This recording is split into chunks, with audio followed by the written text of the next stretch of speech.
Welcome back to the channel. This is another episode from the 2025 Train Mountain Triennial series. Today we're going to run some steam. We have a little Chloe locomotive that we've renamed Pokey for Pokey Tuna. It's a diminutive name for a diminutive steam locomotive. This particular locomotive is set up as the original sugarcane hauler from Hawaii, so it has a saddle tank and a small four-wheeled tender behind it that serves as the riding car. In addition, we have an auxiliary tender that holds the propane tank.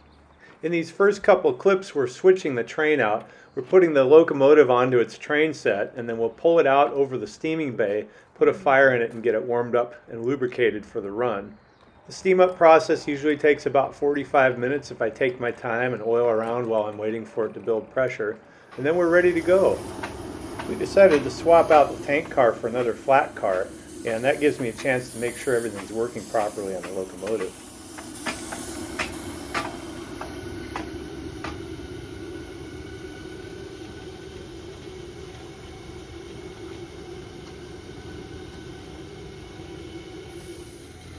As you can see, it takes me a minute to get acquainted with the firing valve and how big a fire to put in relative to the throttle usage, but eventually I learned that as we head out on the line.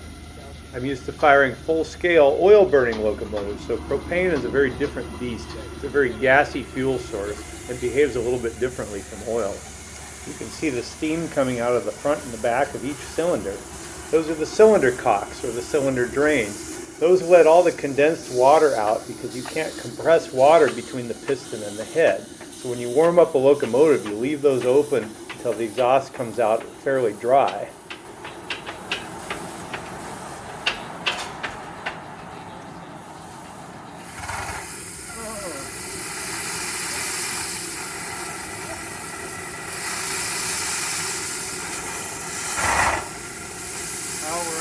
We're on oil.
At this point the fire went out, so I immediately stopped the train and relit.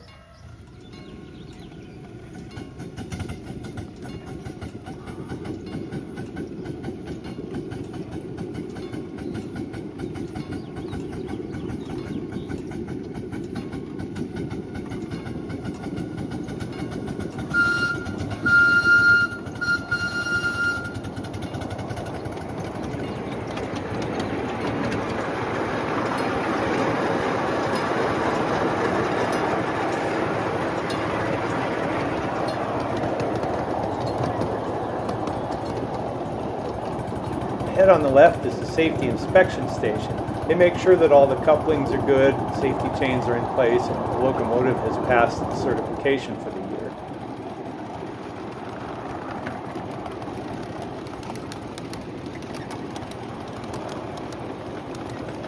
As you'll notice on this trip, I don't have a lot of footage of running the locomotive from my perspective because I'm all arms and elbows trying to keep that thing running, especially when I'm learning the locomotive firing characteristics. So Katie shot most of these videos, and there are a few here where I shoot a cab perspective, which is kind of neat. Next time I take the locomotive out, I'll set up a camera on the side of the cab so you get the engineer's view.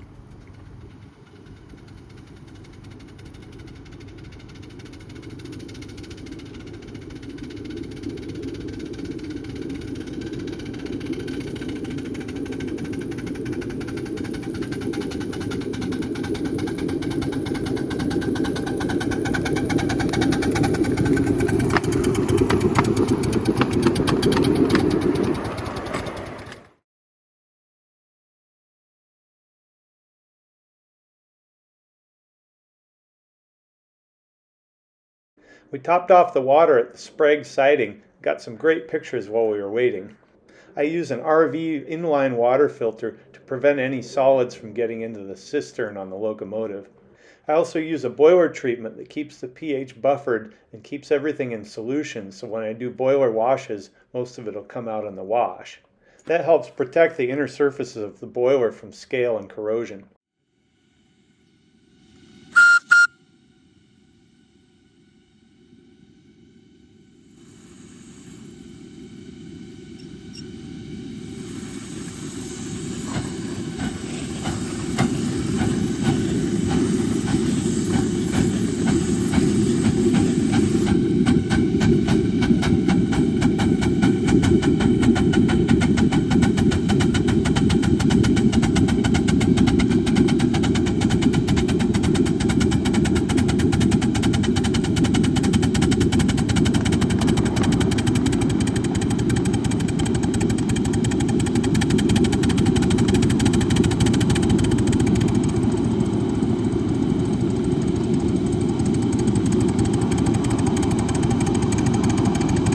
We're just starting up the serpentine with the poke.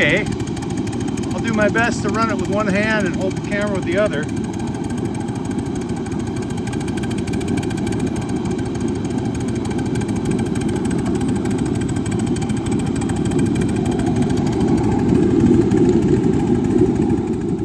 You'll notice that the steam pressure is a little bit low. Normally I like to run it between 110 and 120 psi. Part of this was caused by me starting off quickly with some relatively cold water that I just added to the boiler. So it takes a minute to get this thing hot again. But you'll notice as I reduce the throttle, the steam pressure builds quickly.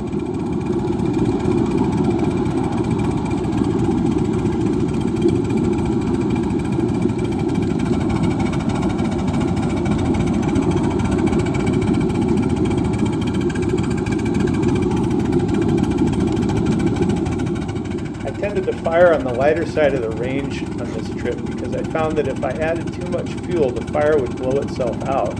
In later discussions, I learned that propane requires a lot more air than coal, which is what this firebox was originally built for.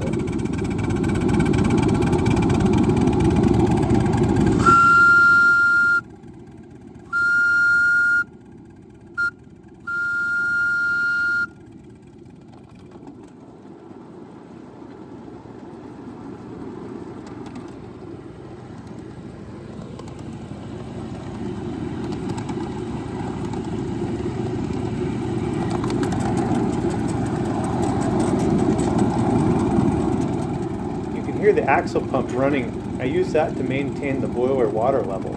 I also have a feed water injector. You can see the steam line for that just in front of us below the main steam pressure gauge.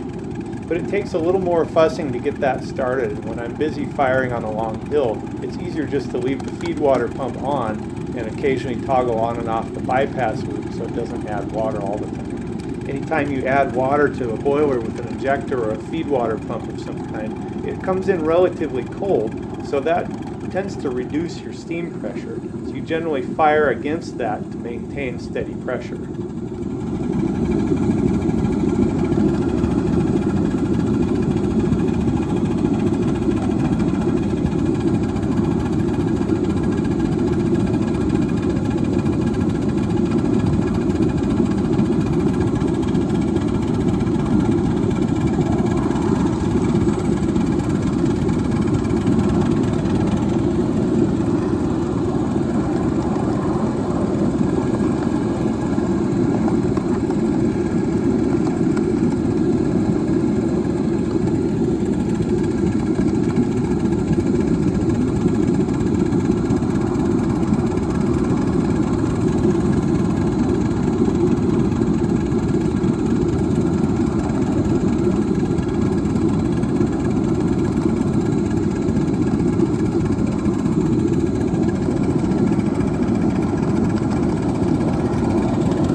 right in this steep spot, I got after the throttle a bunch, and I noticed the fire began to flutter like it was about to go out.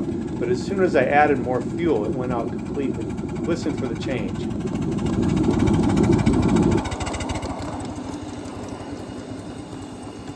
Fire's out.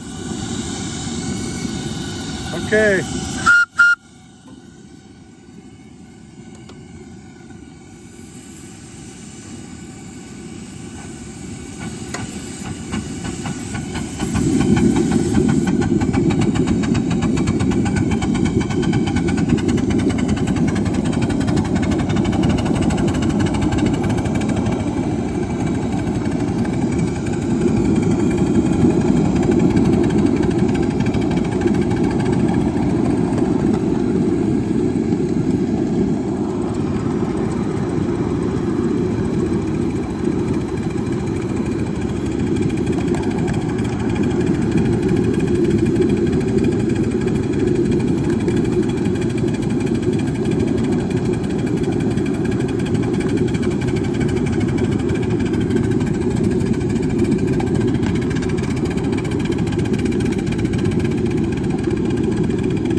Well, the fire went out again, and so I learned not to go after the throttle too much on this particular trip. I calculated that the inlet area for air going into the firebox is smaller than the flue area going out of it. Now, the locomotive starts out just fine at high throttle, but at speed under high throttle, it seems like the fire gets sucked out. So we think that maybe we're consuming all of the oxygen too quickly with that limited intake air. Next time I take it out, I'll test adding additional air intakes on the bottom of the fire pan. I'll also make sure that the burners are clean and check the condition of the arch inside that allows longer flame path. Thanks again for watching. Be sure to hit subscribe to receive all the updates and support the channel.